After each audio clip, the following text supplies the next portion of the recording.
O tema de hoje é Noites Brancas, mais um livro do maior nome da literatura russa de todos os tempos aqui no canal. Curtinho, mas que arrebentou muitos corações e deixou muita gente melancólica por aí. Um jovem sonhador e uma moça desiludida se encontram inusitadamente e se conhecem nas Noites Brancas de São Petersburgo. Quando se fala de noites brancas por aí, algumas coisas me incomodam profundamente, mas para resumir, eu queria falar de 3. Eu fico louca da vida quando dizem que Noites Brancas é a obra diferentona de Dostoiévski, como se fosse o filho aberração, totalmente sem ligação com os demais. É uma roupagem diferente, sim, é um estilo mais leve, com certeza absoluta, mas diferentão no sentido de ser apartado dos demais, não é. Ele já traz muitos traços da fase madura dele, muito mais do que a gente pensa. Noites Brancas foi escrito em 1848, antes da condenação de Dostoiévski à prisão, e é claro que uma experiência de estar preso, nas condições em que ele esteve, vai deixar marcas de toda sorte na pessoa, principalmente na construção de personagens. Mas essa genialidade, essa inteligência dele, a sutileza, sempre existiu. Claro que isso foi se aprimorando ao longo do tempo. É um movimento natural, né? Esse movimento de aperfeiçoamento. Depois de Noites Brancas, o que ele vai fazer é mudar a roupagem, trocar de figurino. A outra coisa que eu vejo com muitíssima reserva é essa sugestão de começar a ler Dostoiévski por Noites Brancas. Eu já não gosto muito dessas indicações genéricas de por onde começar, como se isso fosse válido para todas as pessoas. Na minha opinião, essas indicações devem ser feitas de acordo com o perfil pessoal do indivíduo.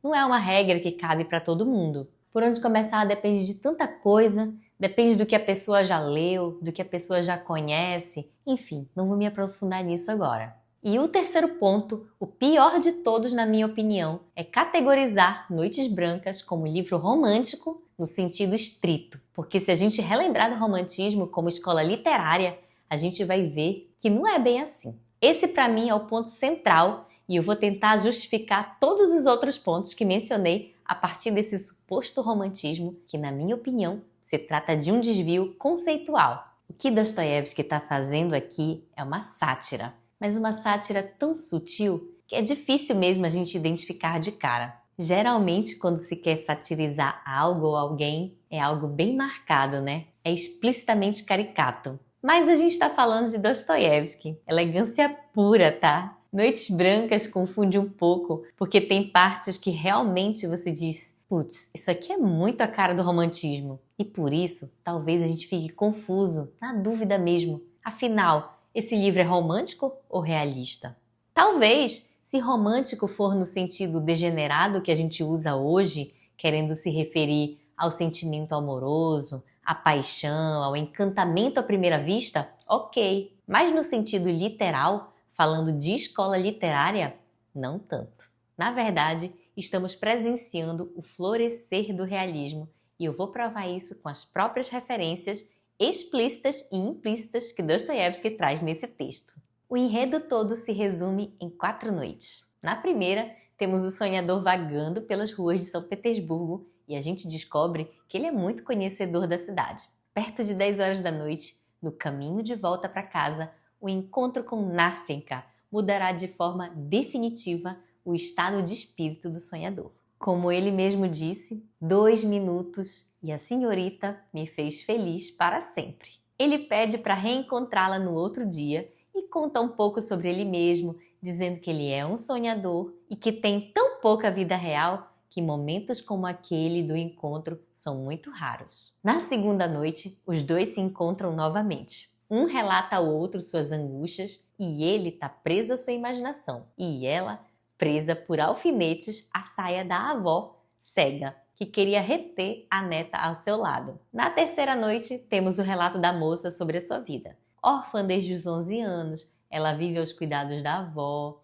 E uma vez, a avó recebeu como inquilino um homem por quem Nastenka se apaixonou. Ao ir embora de São Petersburgo, ele prometeu voltar. E esse é o motivo de ela caminhar pela ponte nessas noites. Ela vivia na expectativa de reencontrar o seu primeiro amor. Nastenka expõe toda a sua ansiedade para o seu novo conhecido, o sonhador, tomando como um verdadeiro irmão, sem imaginar que ele já estava se apaixonando por ela. A quarta noite é o desfecho, que eu não vou comentar muito para não atrapalhar a leitura de quem ainda não leu. Noites Brancas mostra pra gente um traço dessa elegância de Dostoiévski e por isso a sátira não é tão evidente, pelo menos num primeiro momento. Grandes escritores são, antes de tudo, exímios sugestores. Vão construindo o texto com camada por cima de camada. Fazendo uma alegoria meio esdrúxula, exigem do leitor uma habilidade semelhante a um minerador, que precisa de ferramentas adequadas para minerar cada camada específica. Então, num primeiro momento, a gente acessa o que ali parece ser um romance romântico, mas se a gente tiver as ferramentas certas para cada camada, a gente vai conseguindo extrair muito mais coisas. A gente extrai tudo aquilo que está nas entrelinhas e aí o céu é o limite. A leitura vira outra. O livro inteiro é incrivelmente dual, desde o título, passando pelos personagens e culmina no paralelo entre estilos e características do romantismo e do realismo. Esse livro tem muitas referências românticas. As mais explícitas dizem respeito a Walter Scott, poeta, romancista, dramaturgo escocês, considerado criador do verdadeiro romance histórico. E implicitamente também carrega características de Schiller, poeta e filósofo alemão. Era médico também, que exerceu forte influência na obra de Dostoiévski. Lembram que o romantismo como escola literária era muito forte na Alemanha? Eu adoro melodrama alemão do auge do romantismo, mas isso é outra história. Voltando, as mensagens que Schiller tenta passar em suas produções é que, em linhas gerais, a tragédia seria um ponto de convergência, um meio de reconciliação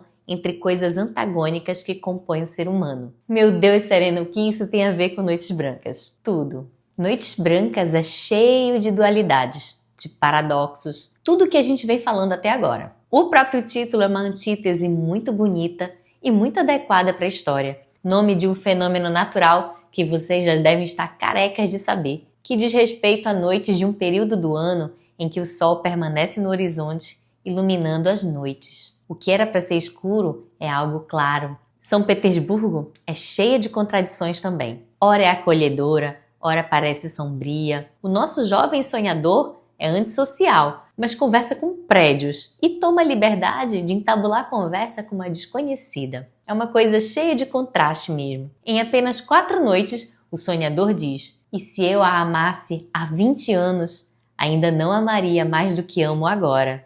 Schiller também defendia que o sublime existe mesmo na tragédia, que as adversidades, que o sofrimento levam a aprimoramento moral do ser humano. Fique imaginando o quanto nosso sonhador sofreu com o desfecho que Dostoiévski decidiu dar para ele. Mas, porém, contudo, todavia, apesar de todas essas referências fortemente românticas, ele reage de uma forma inesperada, fechando aí o jogo de contradições e antíteses da obra. Para Schiller, assim como para Dostoiévski, os personagens podem ter a esperança de uma excelência moral quando são capazes de extrair prazer do próprio sofrimento. Schiller tinha um estilo mais romântico? Tinha, mas foi influenciado por ideais de pensadores iluministas como os de Rousseau, por exemplo, e fundamentalmente de Kant, filósofo alemão que foi sua grande e mais importante influência filosófica, sem dúvida.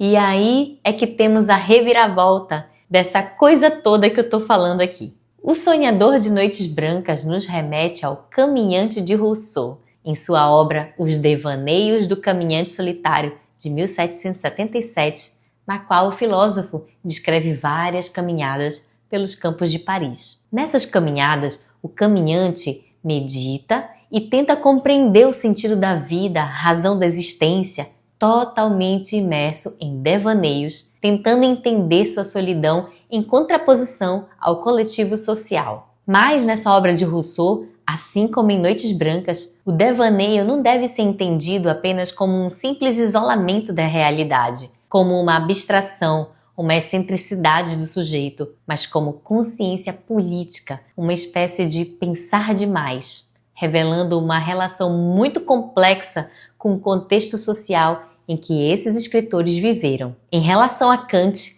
Longe de mim querer explicar Kant aqui, nem tenho expertise para isso, mas para ele, tanto o afeto quanto a paixão excluem a soberania da razão. Nosso protagonista descobre que Nashenka era apaixonada por outro homem e as atitudes finais desse sonhador em ajudar ela a escrever uma carta para o seu próprio rival tem muito da característica do amor kantiano. Se eu amo alguém e se esse alguém precisa da minha ajuda, sem dúvidas eu tenho uma razão imediata para realizar a ação que vai poder ajudar essa pessoa. Nem que essa ajuda favoreça que a pessoa amada fique com outra. Se eu não faço isso, se eu não ajudo quem eu amo, ou eu não amo realmente, ou eu estou traindo a mim mesmo por meio da não execução do movimento do amor. Muito louco, né? Mas tem algo mais racional do que isso? O sonhador deseja que ela tenha uma vida boa, sendo com ele ou não.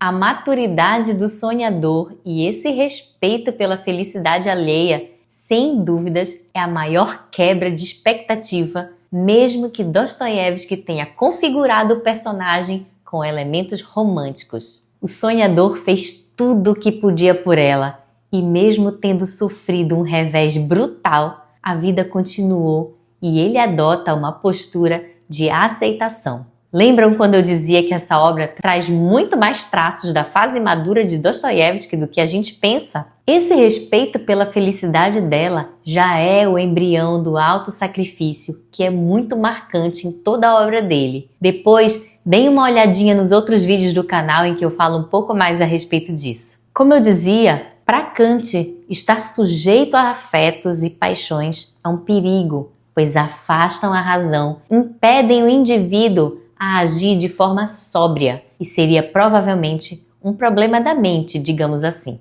E por falar em coisas da mente, teria o sonhador vivido tudo o que contou ou teria apenas sonhado com essa história toda? Não posso deixar de comentar também a frase mais emblemática e famosa dessa obra. Meu Deus, um minuto inteiro de felicidade. Acaso isso é pouco para uma vida humana inteira? Preciso falar disso porque quero fazer mais uma observação. É muito legal a gente ler várias traduções. Eu gosto de ter várias edições do mesmo livro e de Noites Brancas eu tenho 3 traduções diferentes. Rubens Figueiredo, da editora Pinguim, fala um minuto inteiro de felicidade. Robson Hortilibas, da editora Príncipes, fala de plenitude. E Oleg Almeida, da Martin Claret, ambos são um pouco injustiçados pela galera. Para mim, tem a melhor tradução, a mais genuína se a gente considerar tudo o que eu falei, o todo da obra. Oleg, na minha opinião, conseguiu captar perfeitamente o sentido do todo. Ele não fala em felicidade, fala em bem-aventurança. Meu Deus, um minuto inteiro de bem-aventurança. Será que não bastaria ele para toda uma vida humana? Gosto muitíssimo da tradução dessa palavra,